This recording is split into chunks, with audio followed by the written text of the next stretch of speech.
It's Dr. Martin Luther King. Let's go hear what he has to say. Okay. I have a dream that my 4 little children will one day live in a nation where they will not be judged by the color of their skin, but by the content of their character. I have a dream that one day every valley shall be exalted, and every hill and mountain shall be made low. The rough places will be made plain, and the crooked places will be made straight. And the glory of the Lord shall be revealed, and all flesh shall see it together. I have a dream. This is our hope, and this is the faith that I go back to the South with. Oh, hello. Who are you two? That was amazing. My name is Kelly Belly, and this is my brother Groovy. Hello, Dr. King. Hello, Kelly Belly and Groovy. How are you two? I'm fine. I'm fine too, Dr. King. So what are you doing? Why make that speech? Well, I made that speech because a while ago, we lived in segregation. Black and white people were not allowed to do the same things. So I made this speech that I can tell them my dream. The dream that I have that all people will live in peace together, singing together, dancing together, living together. That is my dream. That's a powerful dream, Dr. King.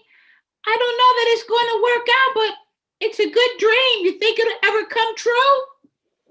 I hope it does. If enough people stand up and fight against the oppression of our race, then together we can live in harmony. Yeah, well, Dr. King, I was reading about you and I see you're a pretty smart man. I see that you went to college when you were 15. Yes, it was a challenge, but I made it. I'm here today. And I wouldn't say I'm too smart, but I am a doctor after all. But yes, I tried my best and I did go to college quite early, but you see, it's all paid off. Yes, it has.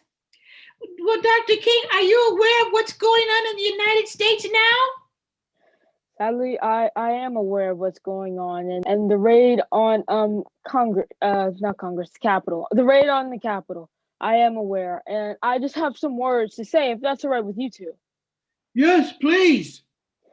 I just have some words to say that you might be scared and you might be frightened, but this is all just a test by God. We will all come back on the other end fine. Remember, we should be peaceful in this time of need. There's no more need for violence. We've gone through enough violence already. We should be peaceful in protest. We shouldn't be raiding and fighting. That's not what my dream is about. My dream is that we all live in harmony with no violence, no fear. All we have to do is take the path to get there. So don't be frightened, because this will all be over soon.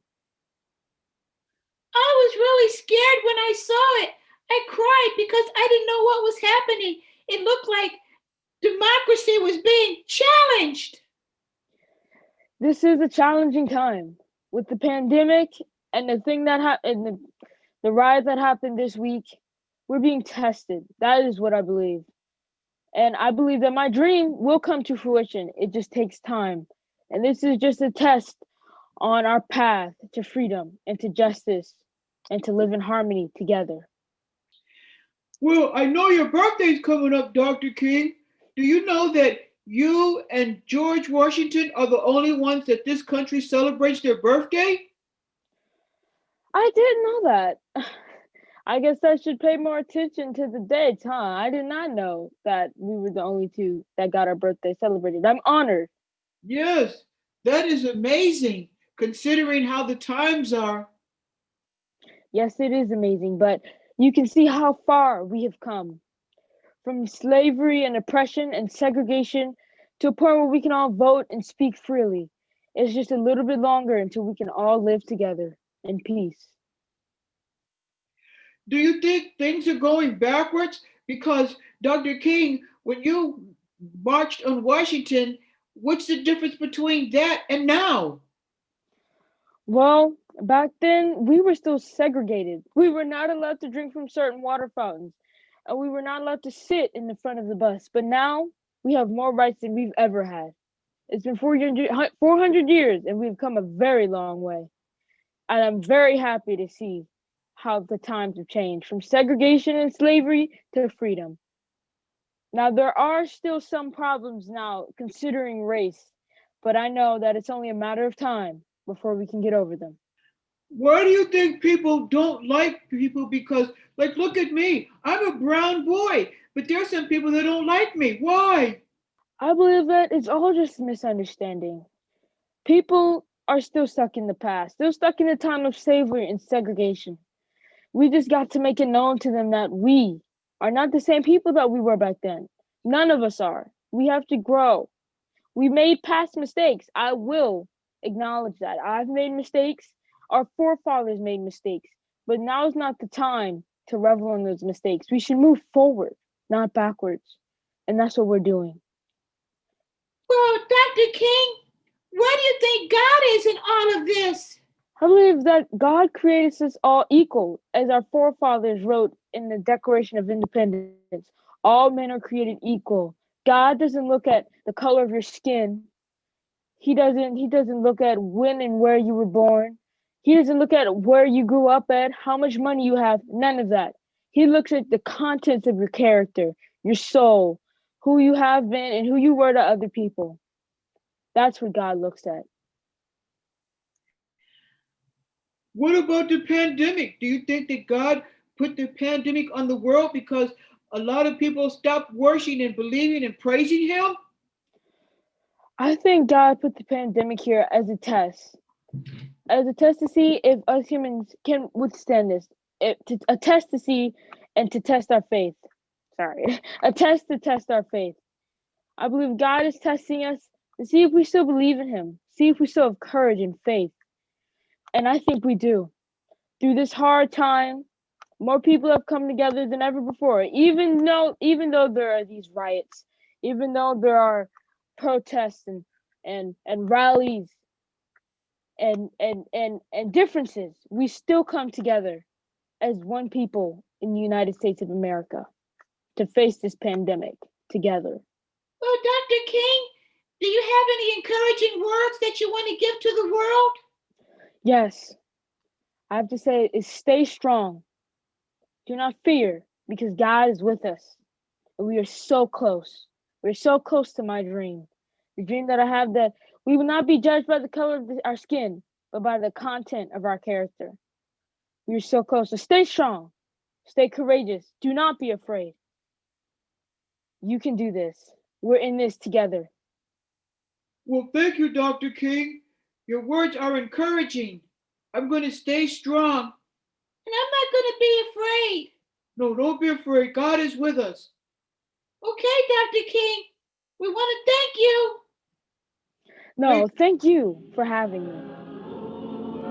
You're welcome, Dr. King. God bless you. And we're going to stay strong. Okay, you two stay strong. There's a little song within our breasts with words of hope and love. The melody blends as we join hands with faith in God above. Dr. Martin Luther King now tells us of this song. There's a little song that we sing in our movement down in the South. I don't know if you've heard it, but it has become the theme song. We shall overcome. We shall overcome. Deep in my heart, I do believe we shall overcome. Though I join hands so often with students and others behind jail bars singing it, we shall overcome.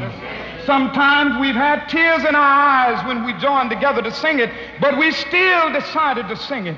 We shall overcome. No, before this victory is won, some will have to get thrown in jail some more, but we shall overcome. Don't worry about us. Before the victory is won, some of us will lose jobs, but we shall overcome. Before the victory is won, even some will have to face physical death. But if physical death is the price that some must pay to free their children from a permanent psychological death, then nothing shall be more redemptive. We shall overcome. Before the victory is won, some will be misunderstood and called bad names and dismissed as rabble-rousers and agitators, but we shall overcome. And I'll tell you why. We shall overcome because the arc of the moral universe is long, but it bends toward justice.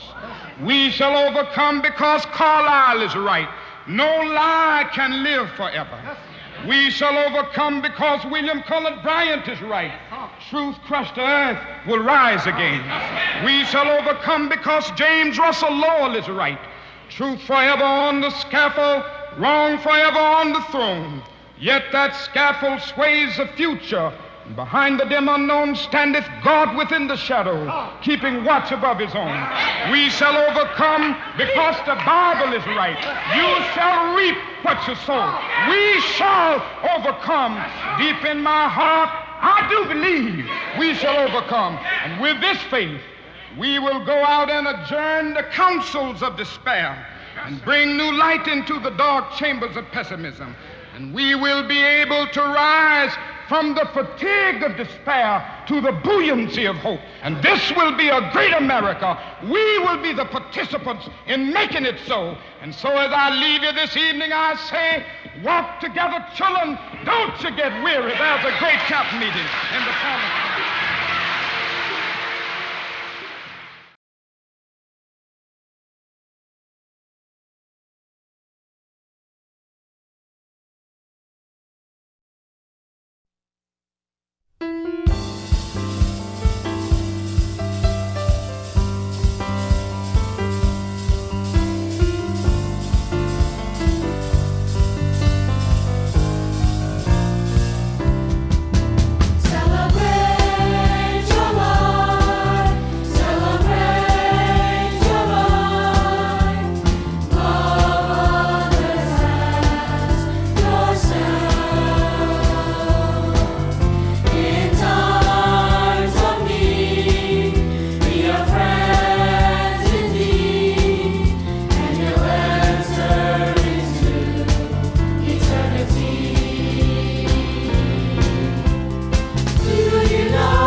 Play soccer.